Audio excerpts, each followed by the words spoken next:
Ni saa 12:30 Afrika ya Kati, 1:30 jioni Afrika Mashariki. Mjini Kinshasa, Brazzaville na Bangui itakuwa ni saa 11:30 jioni. Hujambo popote ulipo Afrika na kote duniani. Hii ni idhaa ya Kiswahili ya Afrika, sauti ya Mwafrika. Haya ni matangazo yanayoangazia matukio muhimu barani. Tumekuandalia taarifa mbalimbali ikiwemo sanaa, uongozi, afya, teknolojia, spoti na mazingira. Jina langu ni Anne Ngugi. Andamana nasi kwenye ukurasa wetu wa Facebook, YouTube, X na TikTok. Tafuta idhaa ya Kiswahili ya Afrika. Karibu mpenzi msikilizaji, tuandamane. Kwa wasikilizaji wetu wa Kenya, hasa katika mwambao wa pwani na viunga vyake, mnaweza sasa kutusikiliza kupitia Radio Kaya ambayo inasikika kupitia 93.1 FM hapo jiji kuu la Mombasa. Pia inasikika maeneo ya Kwale, Kilifi, Taita Taveta, Lamu na tuseme tu eneo zima la pwani. Nchini Tanzania mnaweza kutusikiliza kupitia 92.5 Highlands FM, radio iliyopo katika mkoa wa Mbeya na ukanda wa nyanda za juu kusini, pamoja na maeneo ya kaskazini ya Zambia na Malawi. Kwa wasikilizaji wetu wa Uganda, sasa tupo kwenye Jogoo ikiwikia 93.8 FM inayopatikana maeneo ya Mbale, Iganga, Mayunge, Malaba na mpakani Busia. Pia iko katika baadhi ya maeneo ya Kisumu nchini Kenya.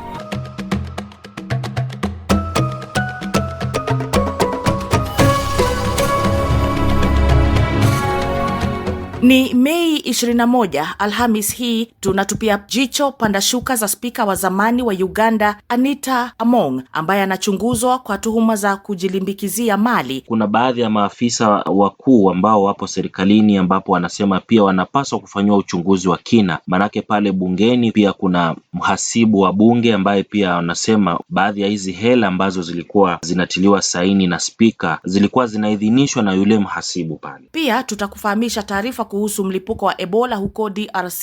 Hii yenye tulisikia Ebola inakuya, sione kama kuna kwa muhimu wanawake waweze wakapuuza kusema Ebola inakuya, ni Ebola ya uongo, Ebola business. Tukakumbuka kama wakati Ebola ilitufikia hapa, ile wakati tulikuwa 2018, Ebola iliua sana. Kwa haya na mengine zaidi, kaa nasi. Lakini kwanza sasa nampisha mwenzangu Edith Peter akiwa Dar es Salaam ili atupashe taarifa za habari. Geneva na DRC. Shirika la Afya Duniani WHO limesema huenda ikachukua hadi miezi 9 kabla ya chanjo dhidi ya aina hii maalumu ya Ebola kuwa tayari. Chanjo mbili zinazoweza kutumika dhidi ya aina ya Bundibugyo zinaendelea kutengenezwa, lakini bado hazijafanyiwa majaribio ya kitabibu. Mkurugenzi mkuu wa WHO Tedros Adhanom Ghebreyesus amesema kumekuwa na visa 600 vinavyoshukiwa kuwa vya Ebola pamoja na vifo 139 vinavyoshukiwa kusababishwa na ugonjwa huo, lakini idadi hiyo inatarajiwa kuongezeka kutokana na muda uliotumika kugundua virusi hivyo. Jumapili WHO ilitangaza hali ya dharura ya afya ya umma ya kimataifa, lakini ikasema bado hali hiyo haijafikia kiwango cha janga la dunia. Wahudumu wa afya wa maeneo husika wanasema baadhi ya vituo vya matibabu vimeelemewa, ingawa vifaa vya kujikinga binafsi vimeanza kuwasili. Bado wanaeleza kuwa wanafanya kazi bila ulinzi wa kutosha. Meneja wa program za dharura wa Medicine Sans Frontiers, Trish Newport, amesema vituo vya afya vinawaambia, tumejaa wagonjwa wanaoshukiwa kuwa na Ebola, hatuna nafasi tena. Serikali ya Uingereza imetangaza kutoa hadi dola milioni 30 kusaidia kudhibiti mlipuko huo. Fedha hizo zitatumika kuwasaidia wahudumu wa afya walioko mstari wa mbele kuboresha udhibiti wa maambukizi pamoja na ufuatiliaji wa ugonjwa. Freetown, Sierra Leone. Sierra Leone imekuwa nchi ya hivi karibuni barani Afrika kupokea wahamiaji waliofukuzwa kutoka Marekani kufuatia kampeni ya Donald Trump dhidi ya uhamiaji haramu. Ndege iliyobeba wahamiaji 9 kutoka Afrika Magharibi ilitua katika uwanja wa ndege wa kimataifa wa Sierra Leone uliopo nje kidogo ya mji mkuu Freetown Jumatano asubuhi. Wiki iliyopita waziri wa mambo ya nje Timothy Musakaba aliliambia shirika la habari la Reuters kuwa nchi yake imekubali kupokea hadi watu 300 kwa mwaka wanaofukuzwa na Marekani. Marekani tayari imewapeleka wahamiaji waliofukuzwa katika nchi nyingine kadhaa za Afrika, ikiwemo Jamhuri ya Kidemokrasia ya Kongo, Ghana na Sudan Kusini. Makumi ya wahamiaji wamepelekwa katika nchi za watu, yani mataifa ambayo hawakuwa wakiishi kabla ya kuingia Marekani. Kundi hili lilikuwa na wanaume 7 na wanawake 2. 5 ni kutoka Ghana, 2 kutoka Guinea na mmoja kutoka Nigeria na Senegal. Mamlaka za Sierra Leone hazijaeleza zimepokea nini kama fidia kwa kukubali wahamiaji hao. Wakosoaji wanaonya kuwa kuwapeleka wahamiaji katika nchi za watu kuna kiuka viwango vya kimataifa vya haki za binadamu na kunaweka wahamiaji walio katika mazingira magumu kwenye hatari zaidi. Nairobi, Kenya. Mahakama ya Kenya Jumatano imeamua kuwa baadhi ya vifungu vya sheria vinavyolenga makosa ya kingono haviwezi kutumika kwa watoto walio chini ya miaka 18 waliobainika kushiriki ngono kwa ridhaa. Uamuzi huo unatarajiwa kuweka mfano mpya katika namna taifa hilo linavyoshughulikia mahusiano ya vijana balehe. Wanaharakati wa haki za binadamu wamesema uamuzi huo utasaidia kupunguza kukamatwa na kushtakiwa kwa vijana walio katika mahusiano ya hiari pamoja na kulazimisha mageuzi katika polisi, mashtaka na upatikanaji wa huduma rafiki za afya ya uzazi kwa vijana. Kituo cha haki za afya ya uzazi Kenya na mtandao wa afya ya uzazi kwa niaba ya vijana 3 na Network for Adolescents and the Youth of Africa waliwasilisha kesi mwezi Agosti mwaka 2025 wakipinga vifungu 4 vya sheria ya makosa ya kingono, wakisema haviwezi kutumika kwa watoto walio chini ya miaka 18 wanaoshiriki ngono kwa ridhaa. Kesi hiyo ilitaja mfano wa vijana 2 wa miaka 17. Katika kesi ya kwanza, mvulana alishtakiwa kwa kosa la ubakaji wa mtoto baada ya polisi kuvamia chumba alichokuwa akiishi na mpenzi wake mwenye umri wa miaka 16 mwezi Februari mwaka 2025. Katika kesi ya pili, kijana mwingine mwenye miaka 17 alikabiliwa na mashtaka baada ya ujauzito kutokea katika uhusiano wa vijana rika moja kabla ya mashtaka hayo kuondolewa mwezi Mei mwaka huo huo.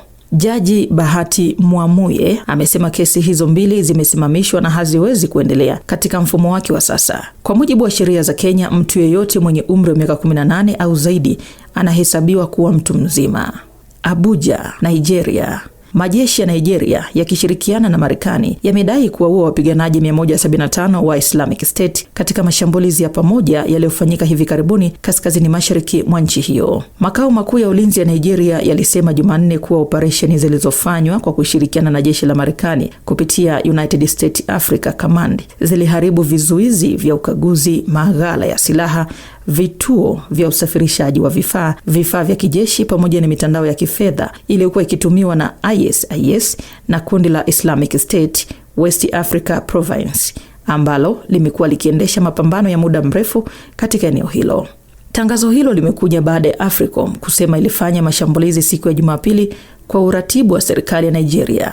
Pia linafuatia taarifa ya Rais wa Nigeria Bola Ahmed Tinubu kwamba Abu Bilal al-Minouk anaelezwa kuwa kiongozi wa pili wa ISIS na anayejulikana pia kama Abu Mainok ameuliwa. Baada ya kupata pigo kubwa Mashariki ya Kati, ISIS imeelekeza nguvu zake zaidi barani Afrika, ambapo bara hilo linatajwa kuchangia 86% ya shughuli zote za kundi hilo duniani. Shukran sana Edith, na moja kwa moja tunaanzia nchini Uganda ambapo spika wa zamani Anita Among tayari amesema hatatetea wadhifa huo baada ya kuwepo kwa miongo miwili. Tangazo la Bi Among lilifuatia taarifa zilizomtuhumu kwa kuanza kampeni za mapema kurithi urais baada ya Rais Yoweri Museveni kustaafu. Hata hivyo, spika huyo wa zamani alikanusha madai hayo. Kwa sasa mbunge huyo anakabiliwa na uchunguzi dhidi ya madai ya kujilimbikizia mali kwa njia isiyo halali. Baadhi ya magari ya kifahari yametoaliwa kutoka makazi yake. Kufahamu zaidi kuhusu hatia ya Anita Among, nimezungumza na mwenzangu Sadam Mubale, mwanahabari akiwa Kampala, Uganda. Naam, shukrani sana. Kitu ambacho kinaendelea kwa sasa jinsi ulivyosema ni kwamba kumekuwa tuna hii sakata ya vita dhidi ya ufisadi, hasa kuhusiana na bunge la taifa kuhusu Anita Among. Lakini kitu ambacho kinaendelea kwa sasa ni kwamba kuna baadhi tu ya Wana-Uganda ambao wanasema wamekaribisha swala hili, na kuna baadhi ya maafisa wakuu ambao wapo serikalini ambapo wanasema pia wanapaswa kufanywa uchunguzi wa kina. Manake pale bungeni pia kuna mhasibu wa bunge ambaye pia wanasema baadhi ya hizi hela ambazo zilikuwa zinatiliwa saini na spika zilikuwa zinaidhinishwa na yule mhasibu pale. Tuzungumze kidogo kuhusu alipo sasa na familia yake. Je, Anita Among na mumewe Moses Magogo bado wako chini ya ulinzi wa nyumbani huko Kigo na Mutugo, na watoto au ndugu zao wa karibu wako katika hali gani kiusalama, ikiwa una lolote kuhusiana na hilo? Na kwa sasa hatujapata mawasiliano yoyote rasmi kutokana na jinsi hali aliyo huyo spika wa kale, na ujumbe tu ambao tumeupata kutoka kwake ni kwamba kupitia mtandao wake wa X alipotangaza kwamba hatagombea tena kwa uspika kwa awamu ya pili, lakini kwa sasa hakuja kuwa pia na vile taarifa rasmi kutoka kwa vyombo vya usalama kuhusu labda kukamatwa kwake, na kwa sasa tunasubiria tu tuone swala hili litaenda hadi lini, lakini hakuja kuwa na mazungumzo rasmi. Na baada ya Anita Among kutoa tamko rasmi kwenye mtandao wa X akikubali kujiondoa na kuahidi kushirikiana na vyombo vya usalama, wachambuzi wa mambo na watu wa karibu yake wanalitafsiri vipi tamko hilo? Je, ni kukubali kushindwa au ni mkakati tu wa kisiasa wa kumlinda yeye kwa wakati kama huu? Kwa kweli Anita alikuwa anataka kuja kwa awamu ya pili ya kuwa spika, na yeye ilikuwa ni ndoto yake, na hata huo muda wote alipokuwa anamfanyia Rais Museveni kampeni, yeye pia alikuwa anajipigia debe kwa wabunge mbalimbali kuhusiana na kuja kwa awamu nyingine. Lakini nadhani kwamba pressure ambayo imetoka kuhusiana na swala la sakata ya ufisadi ambayo inaendelea, lakini pia vile kwa mujibu wa baadhi ya watu ambao walihudhuria mkutano uliofanyika katika ikulu baina ya rais na Anita, ni kwamba rais alimuomba Anita kwamba asirejee tena kama spika, manake alikuwa anakumbwa na tuhuma za ufisadi, na ni swala ambalo kidogo watu kutoka kwa jamii yake ya Teso hawajakubaliana nalo, manake walikuwa tu wanasema kwamba kama sheria inakata basi ikate pande zote, manake kuna tu baadhi ya maafisa ambao ni wengi tu wapo serikalini ambao pia wanajulikana tu kwa swala hili la ufisadi, lakini hawajatiliwa mkazo jinsi anavyotiliwa mkazo. Na Mobale, unaposikiliza sauti ya wananchi wa kawaida barabarani, kwenye magari ya teksi na migahawani hapo Kampala, je, kuna shangwe za dhati kwamba mafisadi wanashughulikiwa,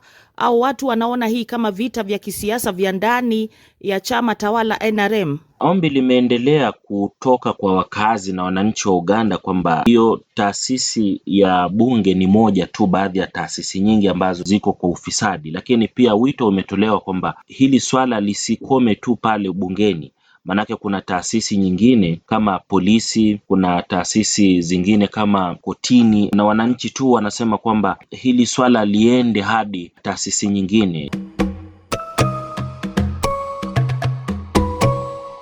Ni mazungumzo yangu na Saddam Mubale ambayo tunayahitimisha hapo, ya kufungamana na tangazo la mwanasiasa Anita Among kwamba hatawania awamu ya kuwa spika tena.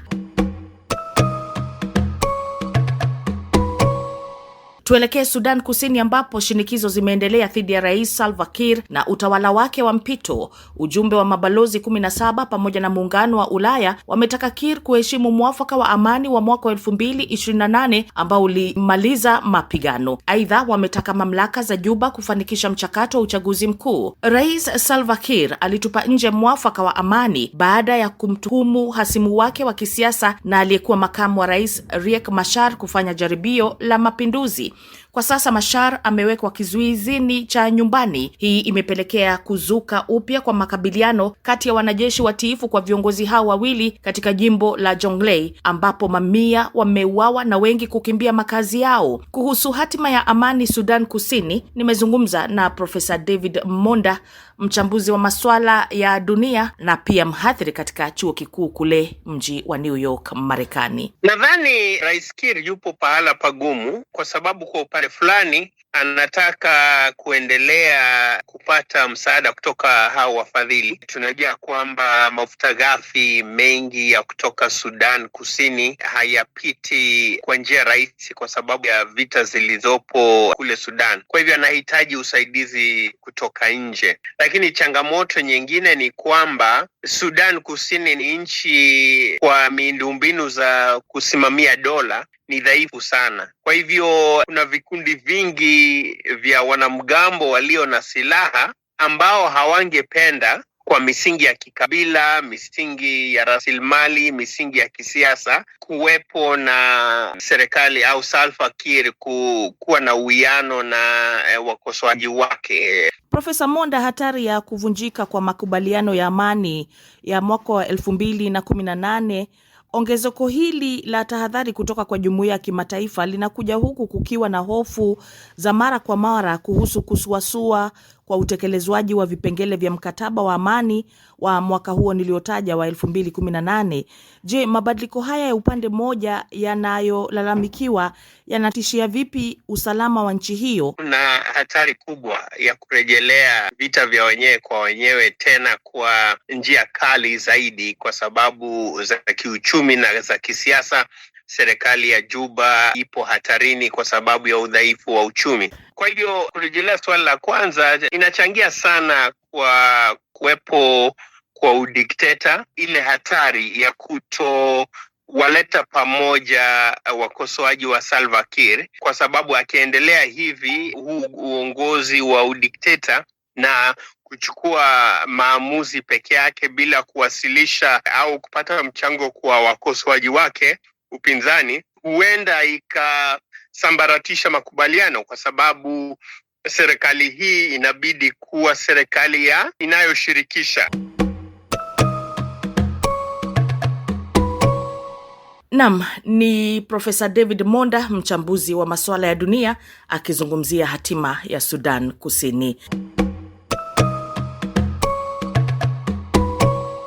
Ikiwa unajiunga nasi, hii ni idhaa ya Kiswahili Sauti ya Mwafrika. Jiunge nasi kwenye Facebook, TikTok na X. Tafuta idhaa ya Kiswahili ya Afrika. Tunakukaribisha pia ujiunge, yani usubscribe na YouTube ya idhaa ya Kiswahili ya Afrika, na kuwa huru kabisa kuchangia kwenye matangazo haya. Mimi ni Ann Ngugi.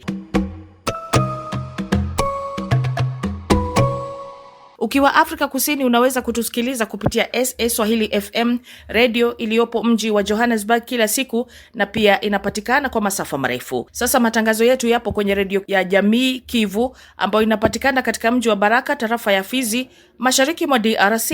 Pia inasikika kwenye baadhi ya mikoa ya nchi jirani ya Burundi pamoja na baadhi ya maeneo katika tarafa ya Uvira. Fuatilia matangazo haya pia kwenye redio Rwanzururu RTR Beni, ikihudumia maeneo ya Beni, Ituri, Lubero na viunga vyake, pamoja na kuwafikia wasikilizaji wa Bundibujo, Kasese na Masaka nchini Uganda. Tunasonga mbele ambapo wahudumu wa afya wanaotoa matibabu katika maeneo kuliko na mlipuko wa homa ya Ebola mashariki mwa DRC wanasema hawana msaada wa kutosha kuwasaidia kukabili kusambaa kwa maambukizi mapya. Aidha, wahudumu hao wanasema wana mapungufu ya kitaaluma na hawana vifaa muhimu kujikinga wakati wakiwahudumia wagonjwa. Homa ya Ebola ilitangazwa kwanza mji wa Bunia mkoani Ituri. Mkoa huu unakumbwa na changamoto ya usalama ambapo wiki hii waasi wa ADF walishambulia kijiji na kuwaua watu 17. Usalama mbaya aidha umetajwa kukwamisha juhudi za kuzuia kusambaa kwa Ebola. Msekedide anaarifu zaidi kutoka mashariki mwa DRC. Ni takribani watu 140 wanaoripotiwa kupoteza maisha, huku zaidi ya wagonjwa 600 wakishakiwa kuambukizwa.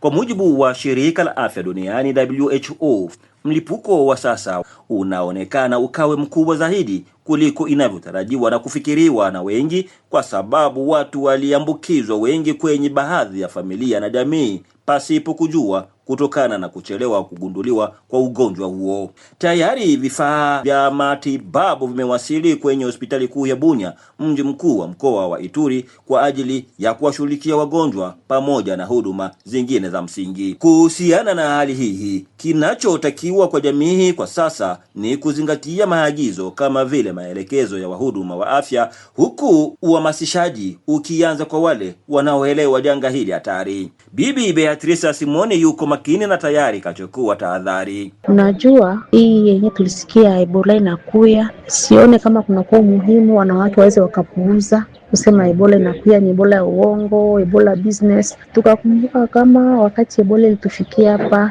ile wakati tulikuwa 2018, Ebola iliua sana. Bibi mtawa huyu naye hakubaki nyuma. Wanasema tunawe mikono, wanasema tujiepushe kukua kwenye kundi mingi, tujiepushe kufanya hivi na hivi, tufate maneno yenyewe wanatuambia, kwa sababu tuko nasikia watu wengi wamefariki kuhusu mambo ya Ebola. Tukumbushe hapa kuwa kutokana na maambukizi kwa kasi na wasiwasi ya madhara yake, Daktari Jean-Jacques Muyembe aliye mkuu wa mahabara ya taasisi ya taifa ya utafiti wa kibiolojia na kitiba INRB ameteuliwa kuwa mshauri maalum wa mkurugenzi mkuu wa Afrika CDC, shirika la Umoja wa Afrika linalohusika na masuala ya afya ya umma. Hatimaye kumeongezeka wasiwasi ya ziada maeneo kunakoshikiliwa na M23 na washirika wake, ambako waongozi wao hawana haja ya msaada wowote kutoka nje, ambao wanahuchukulia kama shinikizo la kimataifa kutaka kufungua uwanja wa ndege wa Goma, jambo wasilolikubali, wakiweka kipaumbele mazungumzo mbele ya kila kitu. M23 na washirika wao wahisi kuwa wanao madaktari na vifaa tosha vya mlipuko wa awali kwenye gala la mji wa Goma. Mseke Dide, Idhaa ya Kiswahili ya Afrika, Sauti ya Afrika, Beni. Ni taarifa yake Mseke Dide.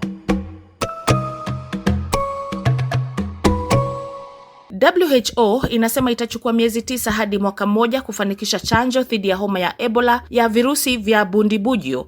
Maafisa wa shirika hilo la dunia aidha wanasema chanjo mjaribu ya awali ya virusi aina ya Zaire itaanza kutumika na wanatumaini itasaidia kupunguza kasi ya maambukizi. Kufikia sasa zaidi ya watu 130 wamefariki dunia kutokana na mlipuko huo na watu 600 wengine wameambukizwa. Mwenzangu George Njogopa amezungumza na Daktari Mohamed, mtaalam wa epidemiolojia kutoka Jumuiya ya Mashariki ya Kati na Kusini mwa Afrika. Kwa sasa anahudhuria kongamano la afya duniani katika makao makuu ya shirika la WHO huko Geneva. Anaanza kuelezea majaaliwa ya chanjo dhidi ya homa ya Ebola. Hii ni hatua muhimu sana katika mapambano dhidi ya Ebola, hasa kwa sababu mlipuko huu unasababishwa na aina ya kirusi kile ambacho kinaitwa Bundibugyo, ambayo hadi sasa hivi hakina chanjo.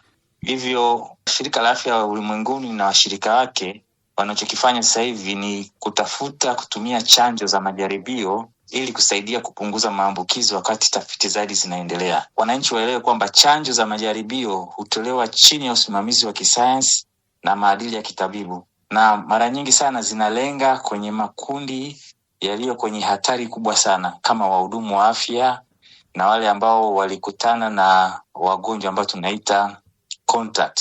Na katika hatua nyingine tunafahamu kuna taasisi za kimataifa ambazo zinafuatilia. Kwa mfano hapa Afrika tuna chombo kinafahamika kama CDC ambacho ni maalum kwa ajili ya kuangalia mwenendo wa magonjwa yote ya mlipuko na hali jumla ya mambo. Unadhani chombo hiki kinawezaje kusaidia kudhibiti hali ya mambo hapo DRC? Afrika CDC ina nafasi kubwa sana katika mapambano haya. Kwanza ndio taasisi kuu ya afya ya umma ya Umoja wa Afrika. Kama mnavyoelewa kwamba Umoja wa Afrika au Africa Union iliamua kuwa na taasisi yake ya afya ambayo kazi yake kubwa ni kuratibu magonjwa yote katika bara la Afrika. Kwa hiyo hii African CDC kazi yake kubwa inaratibu milipuko, na sasa hivi imetangaza mlipuko huu kuwa kwamba ni Public Health Emergency of Continental Security.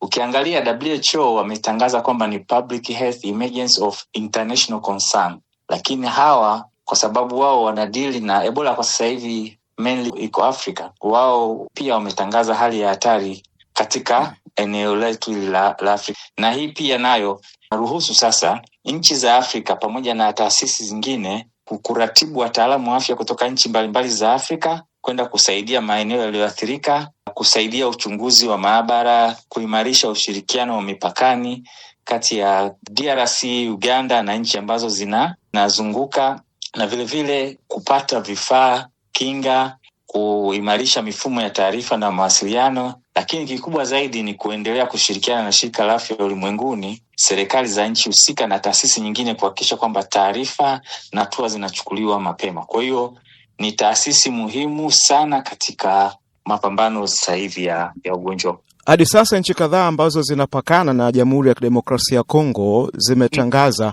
kufunga mipaka yake na Jamhuri ya Demokrasia ya Kongo kama hatua mojawapo ya kudhibiti kuenea kwa ugonjwa huu wa Ebola.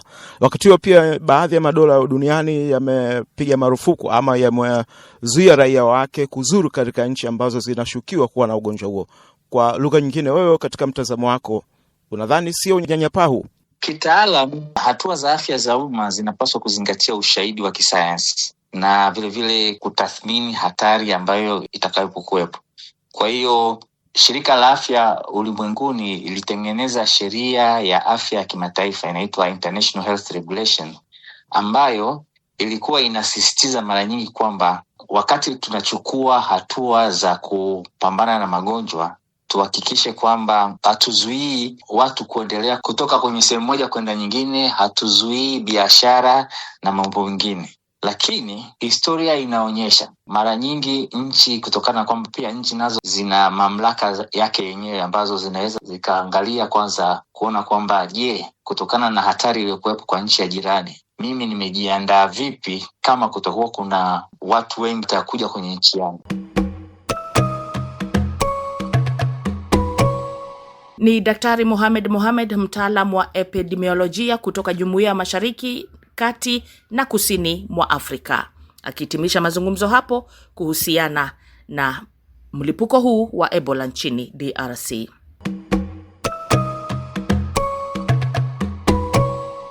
Ikiwa unajiunga nasi, shukrani na karibu. Hii ni idhaa ya Kiswahili ya Afrika, sauti ya Mwafrika. Tufuate kwenye Facebook, YouTube, TikTok na X. Tafuta idhaa ya Kiswahili ya Afrika. Walike pia marafiki na watu wa karibu kujiunga na idhaa ya Kiswahili ya Afrika. Waambie wasubscribe, yani wajiunge na YouTube yetu, kwani sote tu familia moja, sauti moja ya Mwafrika.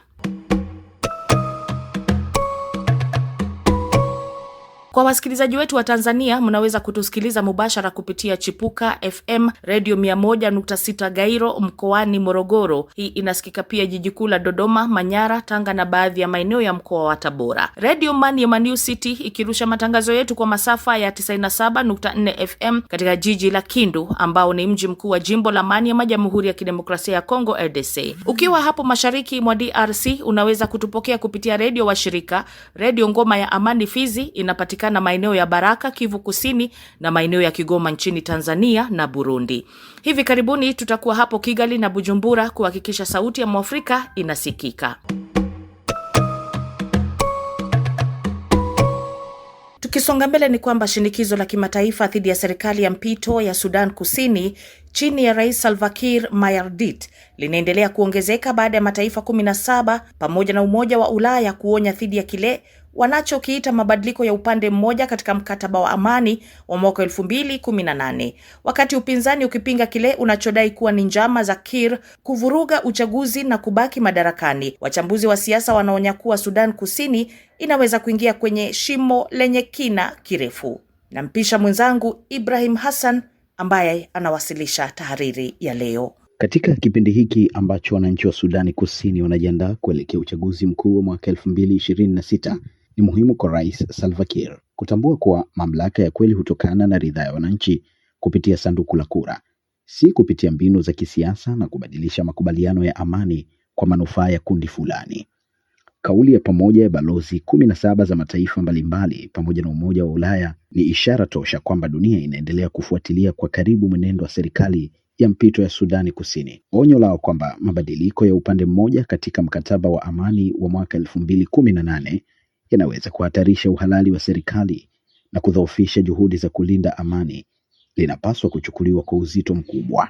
Wananchi wa Sudani Kusini wamevumilia vita, migogoro ya kisiasa na umasikini kwa muda mrefu. Kilio chao kikubwa sasa ni kuona viongozi wakibadilisha sheria ili kujinufaisha kisiasa, bali kuona taifa linaingia katika uchaguzi huru wa haki na amani. Hiyo ndiyo njia pekee ya kujenga uongozi wenye uhalali na kuleta utulivu wa kudumu. Hatua za kujaribu kuvuruga msingi wa makubaliano ya amani, ikiwemo kuondoa vipengele vinavyotoa nguvu ya juu kwa mkataba huo dhidi ya sheria nyingine za taifa, zinaibua mashaka makubwa kuhusu dhamira ya kweli ya serikali kuelekea uchaguzi mkuu.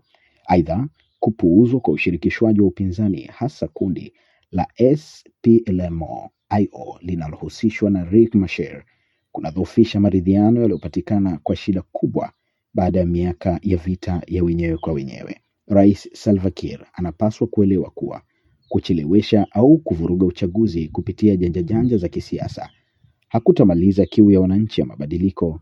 Badala yake kunaweza kuongeza mvutano wa kisiasa na kuiweka nchi katika hatari ya kurejea kwenye machafuko.